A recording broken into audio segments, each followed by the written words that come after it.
और जो सवाल आप पूछ रहे हैं कि उत्तर प्रदेश में ईवीएम से ही, मैंने हमेशा ये कहा कि ईवीएम से ही हरा करके ईवीएम हटाऊंगा। हम लोग यूपी से हैं और यूपी ही प्रधानमंत्री बनाता है, यूपी ही दिशा तय करता है।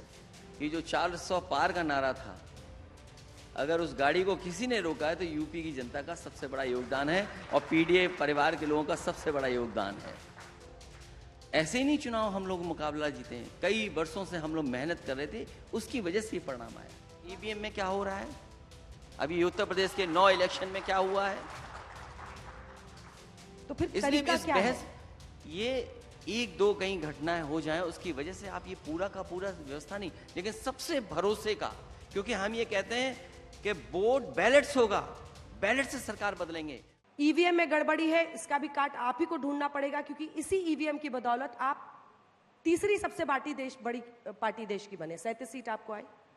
तब क्या ईवीएम, तब क्या ये पुलिस नहीं थी? कौन सी बीजेपी चाहेगी कि वो नीतीश कुमार, आप जानते ही हैं नीतीश बाबू क्या है, नीतीश कुमार और चंद्रबाबू नायडू के मोहताज रहे? ये बड़े सवाल हैं और जो सवाल आप पूछ रहे हैं कि उत्तर प्रदेश में ईवीएम से ही, मैंने हमेशा ये कहा कि ईवीएम से ही हरा करके ईवीएम हटाऊंगा।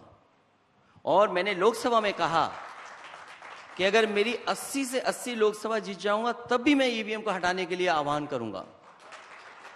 हम और आप जो बैठे हैं, दुनिया के हम डेमोक्रेसीज को देखते हैं, बहुत सारे मुल्क जो डेवलप्ड हैं वो मुल्क ईवीएम क्यों नहीं इस्तेमाल कर रहे हैं? और जर्मनी जैसा देश जो सबसे ताकतवर है कई मायनों में, वो अपने देश में ईवीएम इस्तेमाल को अनकॉन्स्टिट्यूशनल बोलता है। वो देश कहता है कि ईवीएम से अगर वोट पड़ेगा तो अनकॉन्स्टिट्यूशनल है। हमारे यहां लोग तो 80% की 60% लोग अनाज पर जीवन जी रहे हैं। इसलिए ईवीएम पे अगर एक वोट का भी भरोसा नहीं है तो हमें ईवीएम हटा देनी चाहिए। बैलेट पेपर के दौरान क्या होता था आपको भी याद और होगा? ईवीएम में क्या हो रहा है, अभी उत्तर प्रदेश के 9 इलेक्शन में क्या हुआ है, तो फिर इसलिए तरीका इस क्या बहस है? ये एक दो कहीं घटनाएं हो जाएं उसकी वजह से आप ये पूरा का पूरा व्यवस्था नहीं, लेकिन सबसे भरोसे का, क्योंकि हम ये कहते हैं कि वोट बैलेट्स होगा, बैलेट से सरकार बदलेंगे। और इलेक्शन कमीशन और हमारा एक्ट ये कहता है कि वोट हमने किसको डाला है पता नहीं लगना चाहिए, सीक्रेट बैलेट है लिखा हुआ। अगर सीक्रेट बैलेट लिखा हुआ तो बैलेट से ज्यादा सीक्रेट कोई नहीं हो सकता है। मशीन से आपको पता लग रहा है कि इस गांव में इस मोहल्ले ने किसको वोट दिया है, आप दुश्मनियां बढ़ा रहे हैं इसकी वजह से। तो जो सीक्रेट बैलेट वोटिंग का कॉन्सेप्ट है वो बैलेट से ही आप बचा सकते हैं। उत्तर प्रदेश की लड़ाई सबसे बड़ी लड़ाई बनी देश की। आपने यूपी में 37 सीटें जीतकर जो आंकड़ा कम किया बीजेपी का, उसी से वो बहुमत के आंकड़े को छू नहीं पाए। लेकिन आपको लगता है कि जितना क्रेडिट आपको मिलना चाहिए था उतना मिला है? अभी एक लड़ाई चल रही है कि बहुत सारे नेता हैं जो ममता दी का नाम ले रहे हैं कि ममता दी को नेतृत्व देना चाहिए इंडिया गठबंधन का, कांग्रेस में क्षमता नहीं है। महाराष्ट्र और हरियाणा के बाद उनको घेर रहे हैं राहुल जी को। आपकी इस पर क्या राय है? हमारी राय बहुत साफ है, हम तो उस पक्ष में कि बीजेपी को जो हटाएगा हम उसके साथ हैं। हमारा लीडरशिप के लिए कोई झगड़ा नहीं है।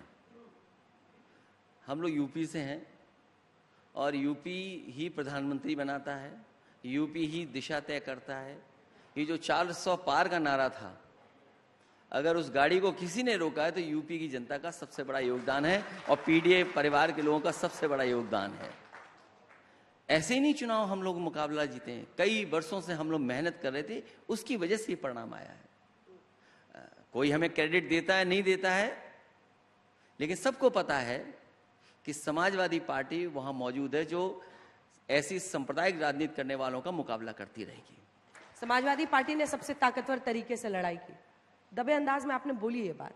नहीं, समाजवादी पार्टी ने जो लड़ाई लड़ी और हमारे कार्यकर्ताओं ने जो लड़ाई लड़ी है उसके लिए मैं बधाई देता हूं उनको, कि हर बूथ पर हर वोटर लिस्ट को, मुझे याद है जब मैं 22 में चुनाव हारा तो मैंने ये कहा कि इलेक्शन कमीशन ने जानबूझ करके वोटर लिस्ट में इस तरह का काम किया कि हमारे वोटर्स के नाम काट दिए, और उसका परिणाम ये हुआ कि इलेक्शन कमीशन ने मुझे नोटिस दिया था कि आप किस आधार पर कह रहे हो।